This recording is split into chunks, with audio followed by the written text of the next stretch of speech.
What's going on, guys? Today I'm going to be showing you how to install these camber boxes, which basically give you an adjustment on your trailing arm, which usually goes here. It lets you adjust it, which allows you to adjust camber, basically through the use of, raising and lowering this. So I'm going to be showing you kind of more in depth on how they work. These right here are the sideways fab ones that you can find on my website, but I'm sure this will fit for all the other ones that you could buy. A bunch of people make them. I'm sure there are plenty of good choices out there, but these are ours. So you're going to have to, typically you're going to have to get rid of your back seat, which I've already done in previous videos, and then you're going to have to cut and weld to get these about right there, as opposed to this one, which is the stock one. And you can see it gives you a bunch of adjustment. So let's get started on it. And as you can see here, I've already cut this out. And basically, I'm going to need to cut a little bit more so I can get that to sit flat. But we're going to want it right about there, but push back just a little bit further, make everything line up, put it where the factory bolt would line up with. And then kind of just clean it up and weld inside and out all around. And then we'll probably end up grinding the inside welds just to make sure we have good clearance on the trailing arm bushings themselves.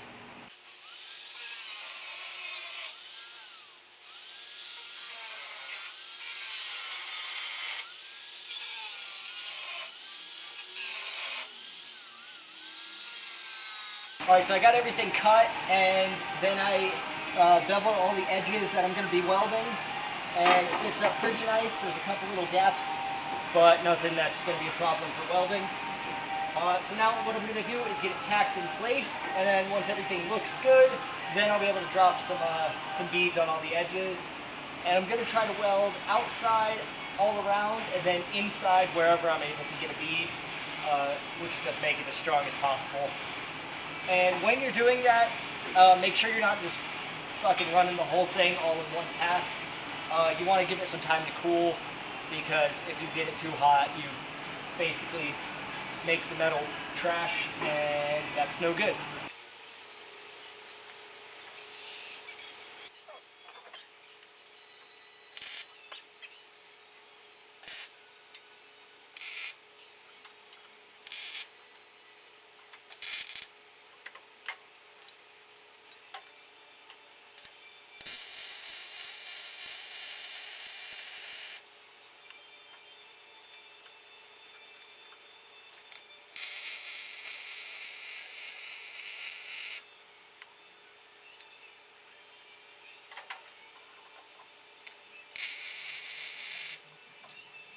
So now with the camber boxes fully welded, I just real quick threw in the rear coilovers and the trailing arms, and then I threw on one of these wheels just to get a look at it, and it is beautiful. It is drooped, so there's a lot of positive camber right now, which there won't be, but you get the picture, and you can see the that 4-piston brake caliper in there off of, I think, a Boxster S is what these are. So that'll be the rears, and then the front will be significantly bigger. But if you look at with everything in here, you can see how the geometry changes with the camber boxes. So let me back up. So since the wheel is here right now, sitting at a little bit of an angle, let me grab a little. There you go. So the wheel's sitting here, slightly at an angle to the left. But if we lowered this onto the camber box, you could see it would tilt the wheel, and then almost to the point of negative camber at droop, which would probably be way too much. But when we're sitting at ride height, which will be significantly lower than this, I'm going to be shooting for just a little bit of negative camber. So hopefully we take up all that wheel gap. Tire will be right there with the fender, and then just a mild amount of mild amount of negative camber. Should be pretty hot. So now I'm working on, the regular old stuff. Welded up a bunch of these. These are the Scion FRS, Subaru BRZ, Toyota 86 solid transmission mounts you can find on our website if you got some of those. We just revised the design so it looks a lot better. But this is the brake pedal box, I think they call it. It had a little rust on the bottom, so I just sandblasted it, and then I'm going to replace this panel and maybe do something cool with it, drill some holes in it or something. But mostly need to replace it, and then I'm going to figure out how I'm going to redo the pedal pivot, because that was all messed up anyways. Need to fix this, because this is where the throttle cable pivot thing went. And then I'm not sure, oh, this is the clutch return spring, so I don't need that either. So I'll probably cut that off while we're here. Alright, so right here is the piece tacked in place. I decided not to drill any holes or do anything fancy with it. So now I am going to TIG weld it up, and then we'll just have to grind it to make sure it fits smoothly with the floor. So let's get to TIG welding.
And here it is, all welded up.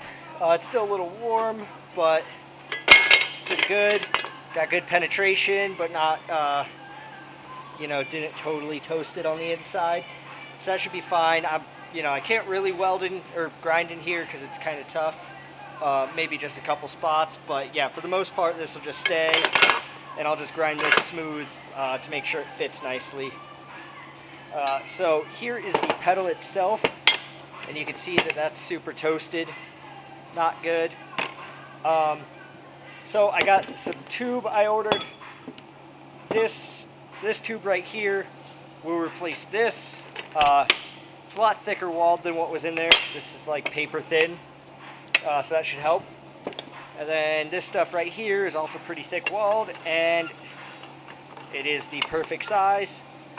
And then I'm not totally sure how I'm gonna fasten it, but maybe just a big bolt through the whole thing with a nut on the end,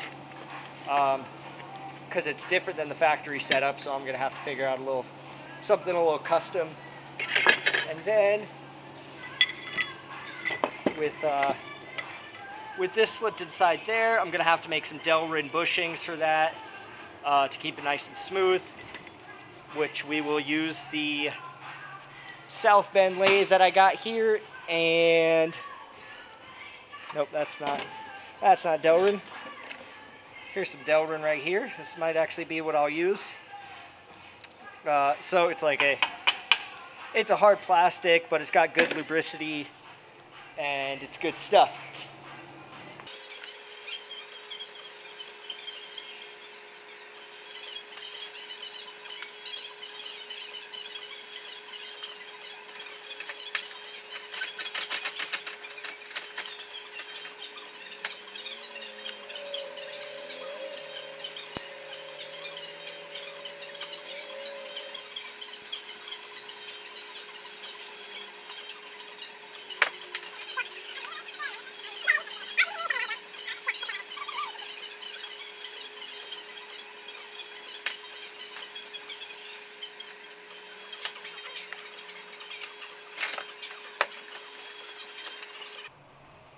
And here's the completed pedal.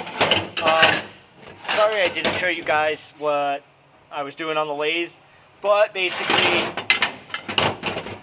cut this piece down and then turned it on the lathe to get square edges. These bushings are, each one is half the width, so they meet right in the middle. And then it functions super smoothly. There's no play in it at all. Like, that's all just, you know, the thing moving. Yeah, so there's there's maybe, there's a little play right there, but this bolt's not tight. But yeah, no wobble at all. And this Delrin is pretty strong. It's thicker than the bronze bushings that were in there. But of course Delrin's a bit softer, so it should be about the same. Then this piece goes up there and connects to the little bracket. And then this is the pivot, which I'm waiting for a new rod end that I ordered to go here, because the old one was pretty worn. And then the whole, you know, this part of the brake system is done. And then I got this throttle pedal in, which is pretty cool. One of our customers actually gave this to me. The dude we built that big ass Jeep for, he just gave me this along with a few other Porsche parts, which is pretty sweet. So I'm gonna run that instead of the one that I built, because it's already got the brackets and stuff. It'll save me some time. And then got this bolted in, if you remember this from a while back. Built the little riser for it. I may end up grinding this and cleaning it all. Well, I'm going to clean it up, but I may end up grinding the welds just to match everything else and, you know, make it all pretty. So I have begun installing parts back on the car finally. Ordered new hardware for these because I lost the old hardware. So have to wait for that to come. And then wait for a couple other parts to come for this. Need some bolts for up top because, you know, that doesn't work. Because it's a bolt and then a nut to make the bolt work that I had.